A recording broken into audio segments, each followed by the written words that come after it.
Welcome, welcome, welcome to another amazing show here, part of Ascension, New Realities, especially for the upcoming Glastonbury event that's happening this September. We have amazing speakers like today's guest, Magenta Pixie, who I met last year in Glastonbury. Very nice, very knowledgeable, very expansive in her knowledge. And one of the things she'll be talking about today, and maybe in Glastonbury, is the collective amnesia that humanity has faced over the years. And she gets that information not only from her own wisdom, but from higher sources. Thanks, Magenta, for being here today. So let's talk about our collective amnesia. Thank you, Alan. It's really lovely to see you again. It was so nice to meet you last year, and it's really lovely to see you again. I know we connected, didn't we? So we did. The reason why, we recognize each other. I was just going to say, for sure, definitely. Yes. The reason why I wanted to talk about the collective amnesia of humanity and healing it is because the Nine have been talking to me for several months, really, about this process that we're all going through, which they call the cellular memory cascade. And what they mean by this is, as our memories come back, and that includes our knowings, and not just memories of the past, but knowings of the future and knowings of the present and knowings of being the creator, these knowings, these memories need to come into our consciousness in a flow. And it's to do with the way the DNA is configured and the way the DNA moves and activates within us. And so that's the process I wanted to talk about in Glastonbury this year. But you're asking about collective amnesia, which is the process of not having those memories. It's prior to those memories coming back, which is where humanity has been for thousands and thousands of years, with small groups and individuals moving into this process. And of course, now we're moving into this process collectively. It's the process we know as Ascension. But one of the components of Ascension is this memory cascade. And it can be beautiful and so empowering and so wonderful, but it can also be confusing and troubling for some people. And it can occur in balance and in flow, but it can also occur out of balance. We need to help to assist ourselves to allow this process to occur. And there are, as I'm sure you know, forces on this planet that want the opposite, that will do things to affect that process because they know about that process. So I did ask the Nine this morning if they could talk about what is collective amnesia. How can they explain collective amnesia? And they said to me, collective amnesia is when a social memory complex, as in the collective consciousness of a planetary body, so social memory complex as in the entire consciousness of a planet, everyone incarnated on that planet. It's when that consciousness, that complex, lose the memories and knowings of incarnation, existence after the death process, enlightenment into unity, reincarnation, and ascension. Now, these are standard knowings, if you will, that when you reincarnate back with your full DNA strand, crystalline matrix intact, you will be born with these knowings. And in an aligned and harmonious realm or planetary system, the individuals, the elders on that planet will assist these newborn babies and these children to nurture that. So as they go forward in their lives, they will have assistance and help. And that is not how it's been here. We've gone into collective amnesia. So the Nine say this occurs when the 12 strand or 144 quantum strand DNA structure is reduced down to the double helix 2-strand DNA, which is the DNA configuration that we've had for thousands of years until now. Wait, I'm sorry, I was just listening. Sorry to interrupt. How do we access? No. How do we access that? How do we access that? So I did actually ask them that. How do we access this? Okay, so the environment influences this process. So the environment around us has catalysts within it to assist us with this. Those catalysts come in the form of creativity, art, anything that might trigger those memories. So it could be the dragon that I spoke about last year. It could be Excalibur. It could be anything that is a collective, what the nine call flame letter. But also there are particles, particulates coming in from the grand central sun, through other planetary bodies that are coming into the planet. But at the same time, our DNA reconstruction is configuring the environment or the reality experience we have to match that DNA configuration. And so I actually asked them when they talked to me about this, what comes first? Are these outside catalysts catalyzing our DNA? Or is the DNA creating the environment and the reality experience? And they said it's both simultaneously.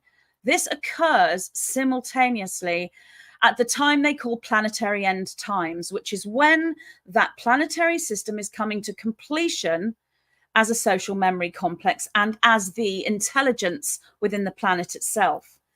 So I asked them, what if one individual moves into this restructuring and their neighbor or their husband or their children or their friend does not, and they're right next to that person? They're both within the same environment. I didn't understand how this is occurring for some people and others not so much, and everybody is going through this in different times as a different process. And yet the nine are saying the environment will restructure. So what happens when one person is going through this and another is not?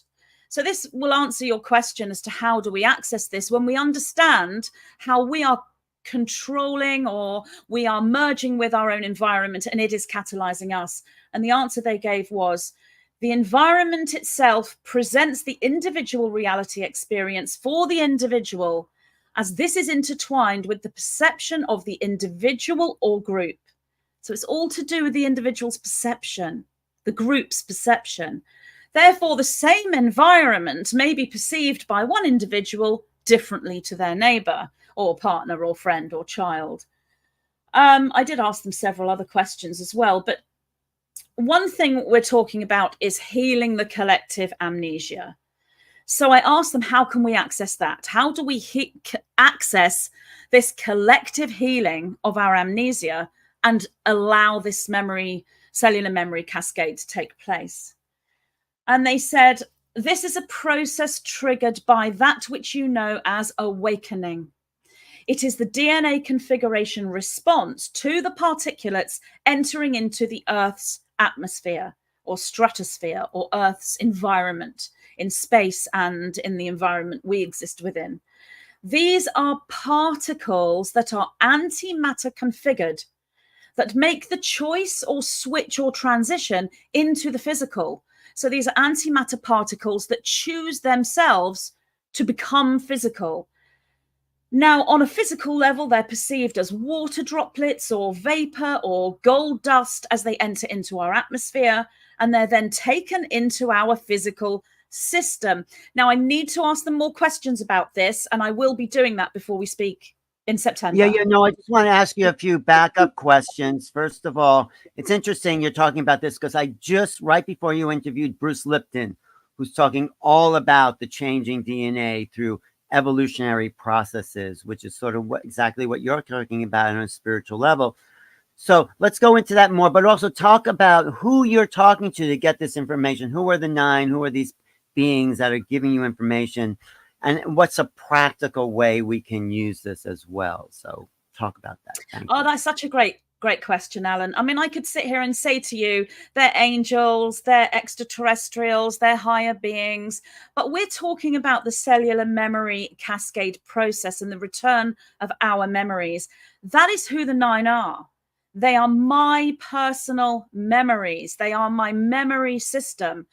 And how I have accessed my memory system, unbeknownst to me, is through communicating with this higher dimensional structure that presented to me as angels, by speaking to them, and in the early days believing that they are outside of me, that they are angels or extraterrestrials from some other dimension, some other planet, which is all true.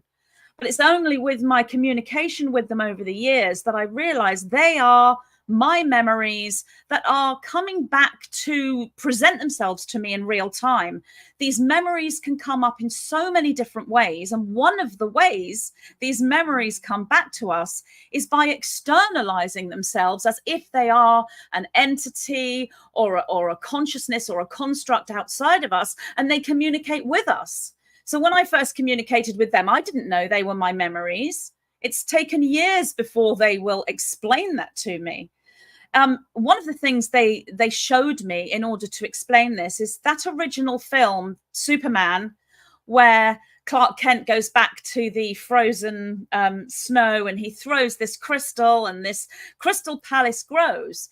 And he's an adult by this time. And he goes in and he's able to speak to his mother and his father in real time. And he's able to ask them any question.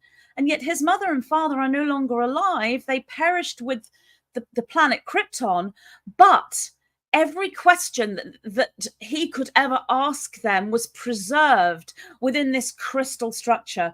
That is exactly the process that the nine are talking about, the cellular memory cascade, and how that comes into our system. One of the ways that is done is by this real-time communication.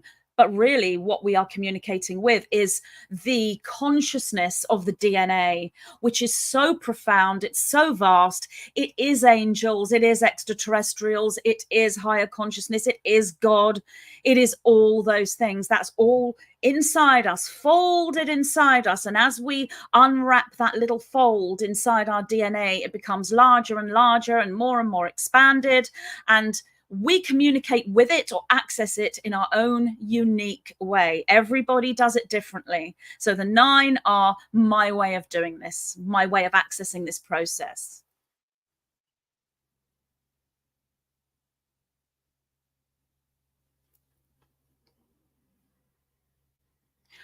Alan, I can't hear you. Sorry, I was muted. That's okay. You were muted. Okay. No. I didn't realize this.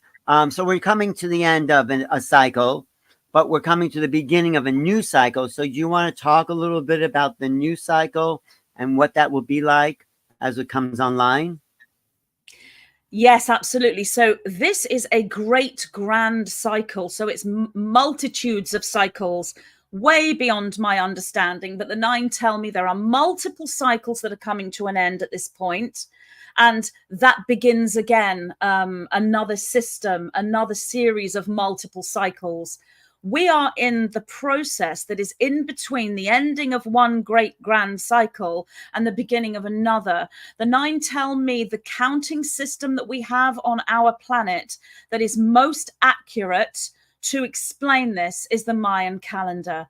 It's really beyond my understanding. However, that is what the nine tell me, that if you want to understand how one cycle ends, one cycle begins, and how you measure that, then the Mayan calendar is the best way of doing that.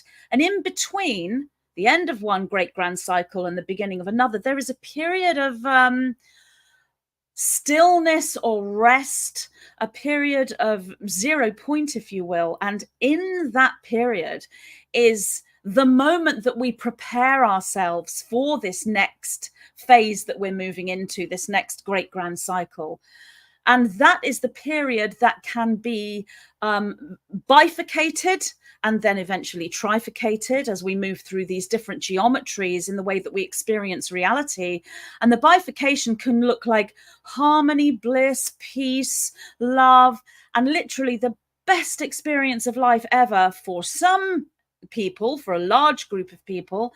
And then on the other side, those still who haven't moved from that double helix formation and begin to access this higher DNA formation, then reality to them can look very troubled, very chaotic. And we are really, really in that right now.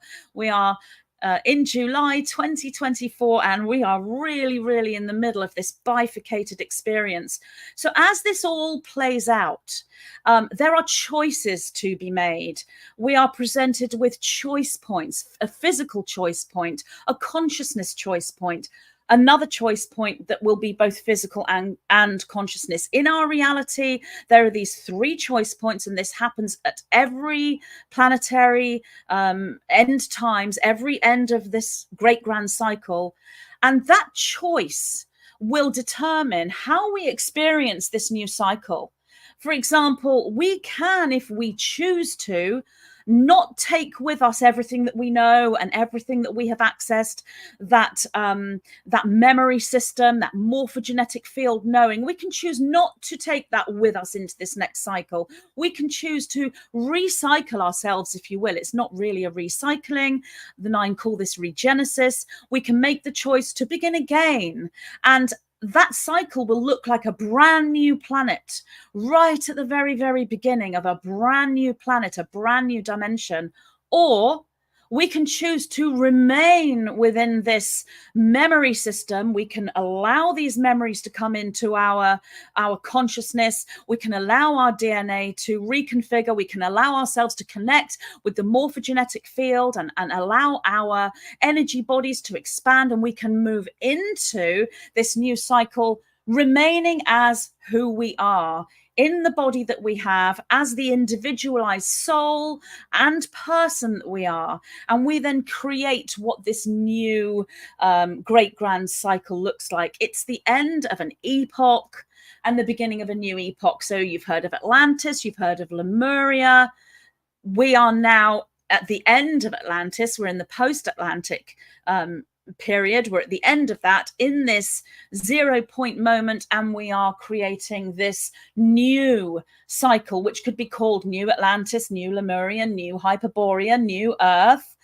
And it's those individuals who are holding that knowing and are moving through this cellular memory cascade imbalance that are creating templates right now for this new system. What will it look like? Well, it will be harmonious. It will be very similar to the early Lemurian times when we first came into this planet and became physical, because we will hold so much more light. We can choose if we want to operate as a physical being, or if we want to exist more within light. We can be physical and light together. There are so many opportunities. So much more information yet to come about this. And I feel, although I've been speaking to the 9 about this for a very long time, I feel I'm still a novice and still a beginner, and there's so much more to learn. So I hope that's answered your question.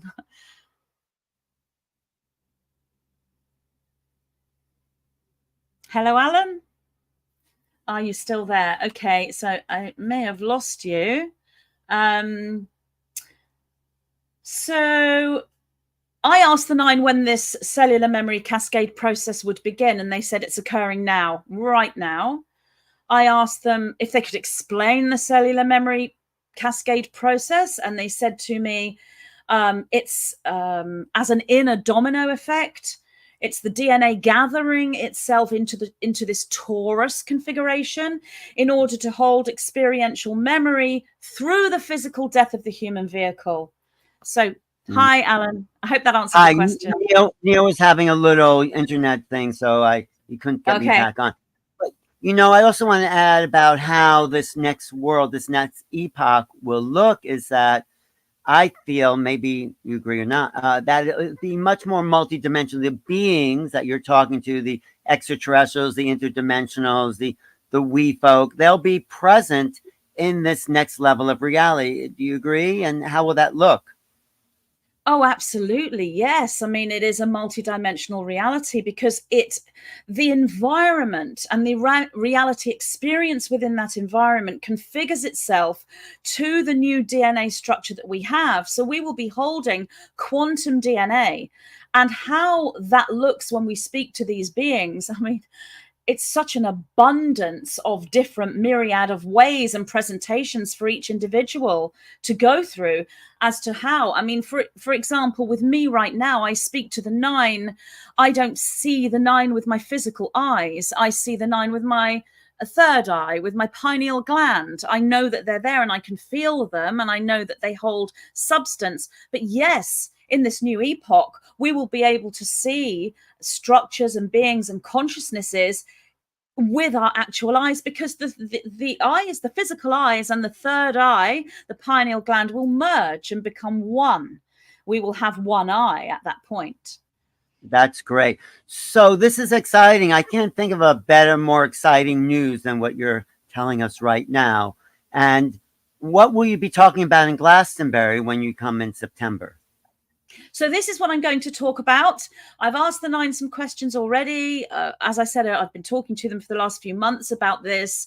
I've asked them some questions today, and I will be asking them more questions. And I will sit there and work out, well, okay, we're in September 2024 then, and I will decide which are the most important, or which questions seem to be the most valid at that time. But this is the subject matter. No, it's exciting. Just tell us, and then we'll wrap up, because we don't want to give the whole store away, But how do you actually talk to the 9? How do they come through you? Is it mental telepathy? Can you explain your communication skills? Great question again, and something that will really help people with this cellular memory cascade, because there are so many ways that you can move into this kind of communication. It can happen in dream time, where you are dreaming as if you are in the dream. So you might not have any exterior guidance system there that you perceive. And then you wake up, and that is like a dream image or a dream play out. You've seen a potential timeline, or you've had dream memory, or you might actually meet individuals in your dream time, beings that look exactly like your guidance system, or they might be very ordinary human looking dream characters that then become guides. They could take all kinds of forms. So that's one way I move into communication. Another way would be in meditation. I don't do that as often now. In the early days, I would meditate a lot to access the 9. Now I literally just talk to them. I just call them. Are you there? Can I ask you a question? And there they are. But the one way for me personally that is the most profound, that brings in the closest, most accurate way of communicating, where I feel the closest to them, is through what I call automatic writing. I am conscious when I write. I will ask a question, and I would say I enter perhaps what you might call a very light trance state. It's just a slight altering of consciousness. In fact, the 9 tell me it is a form of hypnosis while you're awake. It's that kind of state. And then I allow them to talk to me. I listen to what they're saying. I feel them. And I will then bring forward the answers to the question I've asked, either by writing on the keyboard or with pen and paper. Beautiful. Beautiful. So tell us just a little bit how to get in touch with you. Do you do private sessions? Where can we find you? So I don't do private sessions anymore. I am quite active on social media, Telegram and Instagram. So you can find my Telegram group and my Instagram group. If you want to email me, my email address is magenta.pixie@yahoo.com. And my email address is magenta@magentapixie.com. So you'll find everything I'm doing, and all my social media contacts are all on the website. Great. One last thing? You have any immediate predictions for this upcoming couple of months to the end of the year or whatever? You have anything from the 9 for that? Or that you want to share? Yes, I do. So as I was saying, there's this bifurcation. For those who are going through this process, who are really understanding multidimensionality, working with the light body, there are profound energies coming. We are opening portals on a weekly basis at the moment. there will be communication, knowing, memory, everything coming through faster and faster as our DNA configures and crystallizes. I mean, it's going to be very profound, very beautiful. And if you are struggling with the process, just speak to someone else who's going through the process as well to assist you. But for those who are more shut down and haven't quite opened yet, and the outside environment is really going to look very chaotic, to the point where even individuals who've had no understanding of this in the past will look at reality and think, what on earth is going on? It's like reality's gone inside out and upside down. So that bifurcation, and it's important. And one thing the Nine did say to me actually yesterday, and yesterday was the full moon. They said to me, no matter what happens, what you hear, what you see, what is presented before you, remain within a neutral observer state. Remain calm, because the minute you go into shock, disbelief, and I know that that is difficult given the things that are occurring over the last few days and are occurring now, it is difficult not to go into those emotions. But in order to allow this cellular memory cascade process to occur in balance, we must be in a harmonious state, in a state of observation. We can still witness everything. And this is where we are as way showers, as star seeds, if you will. We are bearing witness. We are observing. And the minute you give an emotional response, and I know it's difficult and it doesn't mean you failed if you do have an emotional response, but that's the choice points we're being offered. We are being offered choice points for our own consciousness, and that involves our discernment and our ability to be in control of the emotional body rather than the emotional body controlling you, if you know what I mean. No, I do know what you mean. And I think a lot of people talking will know what you mean. And we'll see, people will find you in Glastonbury at the AscensionGlastonbury.com retreat in September. Look for Magenta, Pixie, because you're a real force in this movement and awakening people to what's coming. And I can't think of a better message for the world than anyway, somebody just texted me about this upcoming event, and they're coming, and it's all good. So anyway, thank you, Magenta. And thank you, Alan. Thank you so much. And I can't wait for the Glastonbury conference. Yes, thank you, Alan. See you again. Thank you, Neil. Thank you, everyone. Portals Ascension, everyone watching on New Realities. Subscribe to these channels, and we'll see you really soon. Thanks again. Bye. Thank you.